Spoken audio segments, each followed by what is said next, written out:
கோழியும் சரி புறாக்களும் சரி ஒழுங்காக வீட்டில் வந்து முட்டை இடாது போல் கூட வச்சோம் எவ்வளோ செட்டப் பண்ணி அதாவது கேஜி மேலே தான் முட்டை இட்டுருக்கு பாருங்கள்.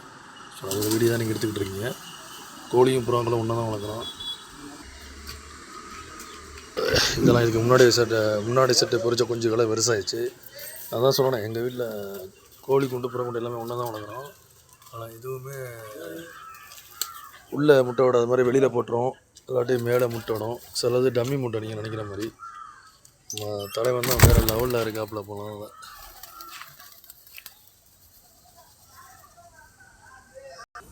தன் சிக்கு 2 நல்லா வந்திருக்கு. கொஞ்சம் பெருசாகிடுச்சு, கண்ணெல்லாம் முடிச்சிருச்சுங்க. ஒரு சிக்கு வந்து கண்ணு முடிச்சிருக்கு, ஒரு சிக்கு வந்து கண்ணு முடிக்கலை. நம்ம டிஸ்டர்ப் பண்ண வச்சுருவோம். ஸோ அதான் சொன்னேன், எல்லாமே ஃபேக்கு முட்டை தான். நீங்கள் நினைக்கிற மாதிரி ஒரிஜினல் முட்டை கிடையாது. இதெல்லாம் 2 ஃபேக்கு முட்டை தான். சரியா? நீங்கள் என்ன பாருங்கள், இந்த இருக்கிற முட்டை இதை தூக்கி அந்த பிஜி மில்லில் போடுற பாருங்கள். உடையலை, அதான் ஃபேக்கு முட்டைன்னு சொல்கிறேன், நம்ப மாட்டேங்க. ஸோ இவ்வளோ கூடைகள் வச்சுமே அது மேலே தான் முட்டைகிட்டு.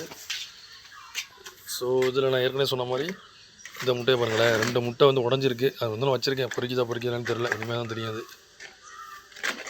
ஸோ இதான் அந்த கண்ணாடி கம்பியில் போகிற புறா.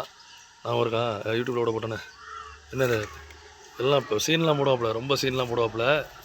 ஆனால் வந்து இதில் தான் போய் போகிறாப்புல. நல்ல புறா, நல்லா சொன்னாங்க. அது சேலைக்கு இல்லை பேச சொல்லிடுறேன், யார் தரணும் நினைக்கணும்.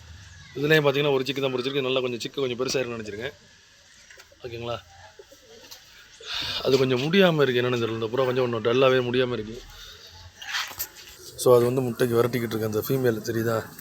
இது மாதிரி பார்த்திங்கன்னா எப்படி பொட்டை கோழியை வந்து இந்த கோழி விரட்டும் அது மாதிரி முட்டைக்கு விரட்டிக்கிட்டு இருக்குது மேல் ஃபீமேலு. ஸோ இதுவும் மேலே தான், அது ஃபீமேலு. மேலே உட்காந்துருக்கு வந்து ஃபீமேலு. இது மேலே எப்படி கூப்பிடுது பாருங்கள், இது ஃபீமேலு. பட் இது ஜோடி வந்து வேறு மேலு.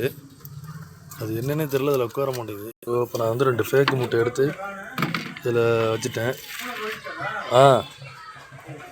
இதில் உட்காரதான் கொஞ்சம் வெயிட் பண்ணி பார்க்கணும். அது சொல்கிறது இதில் இதை பற்றி ஏற்கனவே வீடியோ போட்டு போய் இதுவும் 3 முட்டையில் அடை இருக்குது. சரிங்களா? 3 முட்டை. அது ஒரிஜினல் முட்டை, நீங்கள் ஃபேக் முட்டையில் ஒரிஜினல் முட்டை. சரியா? 2 பேரும் ஜோடியாக தான் போவா, புருஷன் முன்னாடி 2 பேரும் ஜோடியாக தான் போவாங்க. கமெண்ட் பண்ணுறவங்க கமெண்ட் பண்ணுங்கள். ஏன்னா நான் என்னென்ன தெரில, நம்ம யூடியூப் சேனல் மட்டுமா நிறைய யூடியூப் சேனலுக்கு வந்து கமெண்ட் பண்ண முடியல. கமெண்ட்டை லாக் பண்ணி வச்சுருக்காங்க, என்னென்ன தெரில, பெரிய தலைவலியாக இருக்குது. யார் தரலாம் நினைக்கலாம். கமெண்ட்டை வந்து நான் லாக் பண்ணல, நீங்கள் தாராளமாக கமெண்ட் பண்ணலாம். ஆனால் கமெண்ட் வந்து கமெண்ட் பண்ண முடியாத அளவுக்கு யூடியூப்பில் பண்ணி வச்சுருக்காங்க, என்னென்னு தெரிலது. இதுதான் நம்ம முதினா. இதெல்லாம் இப்போ இது 2 தான் ஜோடியாக இருக்குது. இதுமாதிரி விற்பனை இளைஞர்கள முதல்ல இங்கே போய் சுற்றிட்டு போய் வந்திருக்கு. இதுவும் நல்ல, ஆனால் முட்டை காலில் வச்சு இப்படி வச்சு பல முட்டை உடச்சி பிடிச்சி. இதோட நம்ம யூடியூப் சேனலில் ஒரு வீடியோ பார்த்துருப்பீங்க, 20,000 வியூஸ் போயிருக்கு. சும்மா நான் விளையாட்டுக்கு சொல்லலை, இதில் ஒரு வீடியோ வந்து வைரலாக போய்ட்டு 20,000 வியூஸ் போயிருக்கு. நீங்கள் அதை பார்த்தீங்கன்னா தெரியும். வேறு எதாவது விற்பனைக்கு இருந்தால் சொல்கிறேன். நீங்கள் வீடியோ போட சொன்னாலும் போடுறேன். கமெண்ட் பண்ண முடியல, என்னென்னு தெரில. நம்ம நிறையா யூடியூப் சேனலுக்கு வந்து கமெண்ட் பண்ண முடியல. அதான் இப்போதைக்கு ஒரு ப்ராப்ளமாக இருக்கிறது. சரிங்களா? ஏதோ திறந்தே வச்சுருவோம். இது இருக்குது பாருங்கள், இது 2 பேராக நிற்கிது. இது மேலு, அது ஃபீமேலு. அநேகமாக நான் கணிப்பு முடி பார்த்து நான் ஒரு வாரத்தில் முட்டை வச்சுன்னு நினைக்கிறேன். இந்த இருக்குது பாதி கையில் இருக்கிறது வந்து இதோட முட்டை கிடையாது. ஃபேக்கு முட்டைனா சவுண்டு கேட்குதா? இந்நேரம் இந்த போட்ட முட்டையிலும் முட்டை உடஞ்சிருக்கும்.